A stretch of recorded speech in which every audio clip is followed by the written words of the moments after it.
welcome to My Familia Homeschool. My name is Marissa and I live in Miami, Florida with my husband William and my daughters Abby and Ellie. We are a homeschooling family, and so we're starting to share our journey of homeschooling. Last week we talked about our homeschool story, how we got here, how we started on this journey of homeschooling.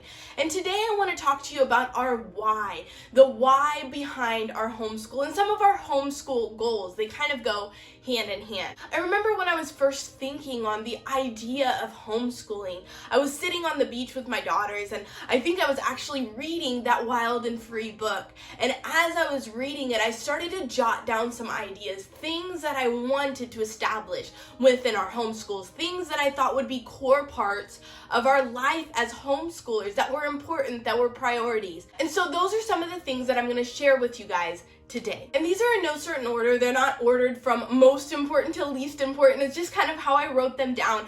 But I really see an equal importance in a lot of them. One of our first goals is to create a strong family connection. Family is something that's going to last throughout our entire lives, and being able to have that closeness with my daughters is so important to me. God has given me this job to guide them, to lead them, to help them become who He has created them to be. And I value that assignment so much. And I know the importance of having that strong connection, because when our connection is strong, that leading, that guiding, that empowering is so much easier. We receive so much easier from someone that we have a strong connection with. So spending those intentional times with my girls, not just being together, being beside each other, but really being together, focusing on establishing those connections. I've heard the phrase from a lot of homeschool moms, connection over everything. And I so agree. Connection is so important. If we're connected, if we have a strong connection within our family unit, within our homeschool unit, because that's really our family unit, everything else comes behind. If we're connected in our family, the academics will come. If we're connected as a family, those values, those morals, those fruits of the Spirit that I want to see in their lives will come. But connection is first, and from connection is where we're able to pour into them more effectively. Our second goal is to live a life of wonder. I want my daughters to see the world with amazement. This world that God has created is incredible. As we look around at the different things in nature, it's amazing the way that He's created it. It's amazing as we look into our own bodies, the way that He's created us. I don't want school or education to become a thing that's just mundane, that's just learning facts. But I want it to be a constant amazement of what God has done in our world. As we've been studying about trees, for example, with my girls, or we've studied about flowers, just looking at these things, I've been amazed myself. As I've said before, we live in Miami, and so we live close to kind of like a swamp-like environment. And so looking at these trees and these crazy roots that come out of the water, I've been so amazed. I'm like, God, wow. And so that's something that I want to create in the hearts of my children, that they look at the world around them, that they read a book, that whatever they do, connections with other people, relationships, they're constantly in amazement of the world around them. Our fourth goal for our homeschool is that our daughters would develop a love for reading, both individually and together. I developed a love for reading when I was super young. When I was in kindergarten, my mom would pick me up. I would only go about a half day, and we would go home and we'd lay down in her bed and she would read me classic novels. So she would read me Little House on the Prairie. We would read The Secret Garden. We would read The Chronicles of Narnia. We would read Charlotte's Web. And the list goes on and on of these key books that we would read together. And those are still core memories in my heart, in my mind. And that was when I was 5 years old. Most people don't remember a lot from when they're 5 years old, but that's something that is so ingrained in my memory. And I truly do believe that my love for books, my love for learning, my love for literature, my love for stories started right there. And that's something that I desire to develop within the hearts of my children, that we read aloud together, that we enjoy spending that time together, investing in great stories, but that they also like diving into a book on their own. We have formed our homeschool around great books. That's something that's so important to me. If we can learn something through a book, through a story, to me that's the best way to do it.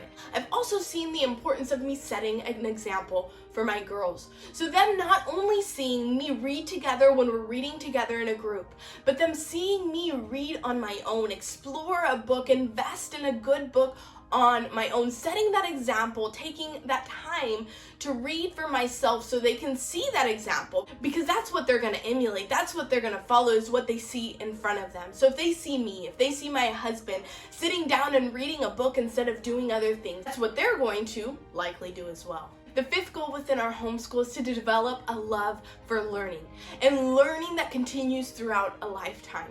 Learning doesn't end when a child turns 18. Learning continues throughout our life. And so I want our girls to see me and my husband continuing to learn as the years go on. A love for learning, a love for knowledge, a love for knowing something new. I want to instill in them the value of that, the value and the excitement of learning something new. As we explore these topics that interest them, that awake something within them, that is where this love of learning begins.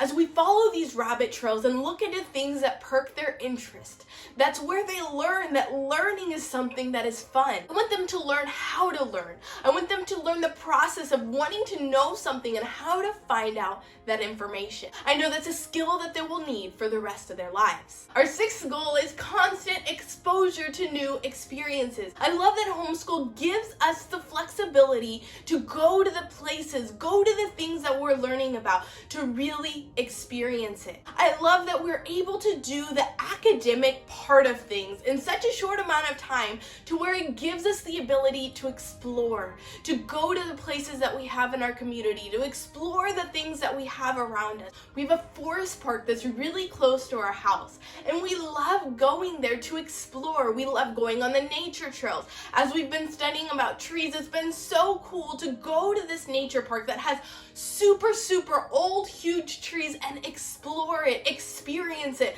feel the bark, feel the dirt, see the roots. It's been amazing. That's another thing, constantly exposing our kids to new experiences. And for some that might be exploring the world. Some that might be going to a whole bunch of new countries. That's the reason some people homeschool. But for some it just may be going to the park, going to the library, going to the zoo, going to those places that we have within our community. The seventh goal within our homeschool is growth in the fruits of the Spirit.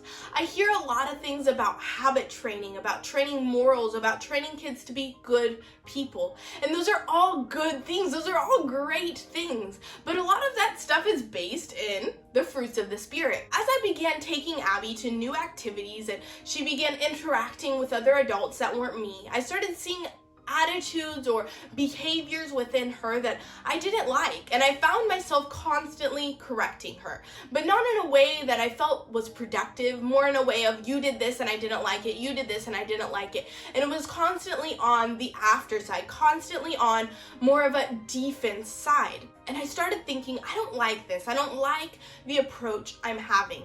I've seen a lot of videos of moms or parents doing affirmations with their kids, and those are all great things, but as I was thinking through it, as I was kind of gathering ideas of what I could do to help my daughter, I thought, well, yeah, affirmations are great, but if it's based in the Word of God and what we know to be true, that's even better. And so I started thinking, I started going through different verses, and I thought, well, the fruits of the Spirit, like that contains the things that I want to see in her and who God says she is. Because that's really what I want to do, is affirm that identity within her. You are not these things, these bad decisions you make. You are who God says you are. And so I would take the fruits of the Spirit and I would replace them with either her name or the word I. And so I would say, Abby is loving, Abby is kind, Abby is joyful, Abby is peaceful, Abby is patient.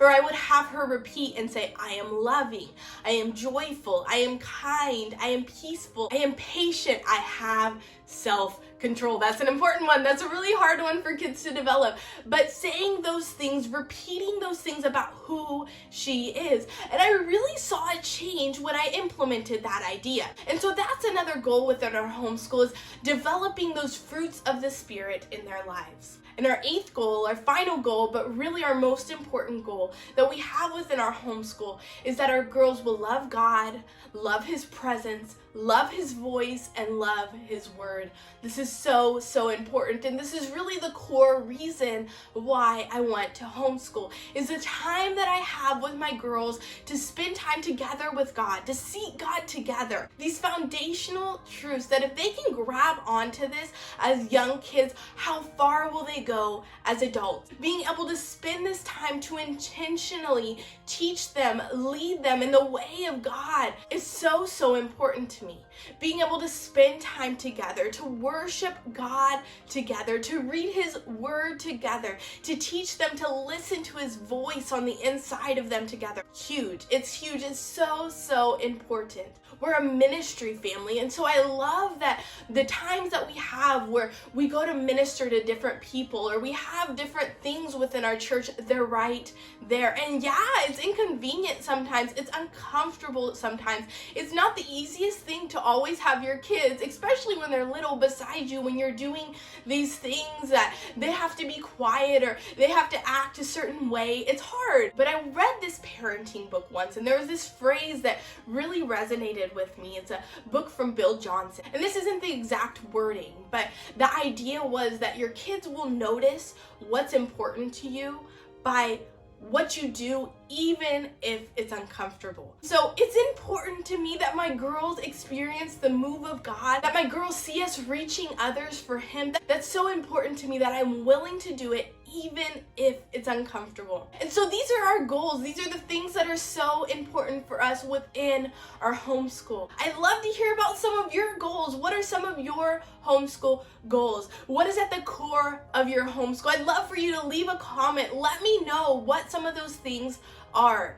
If you enjoyed our content or found something helpful within it, I'd love for you to subscribe and join us in this homeschool journey. I love talking about resources, ideas, things I'm learning within our homeschool and just within motherhood and life in general. So if that's something that interests you, subscribe, join us in this journey, give us a thumbs up, and we'll see you next time on My Familia Homeschool.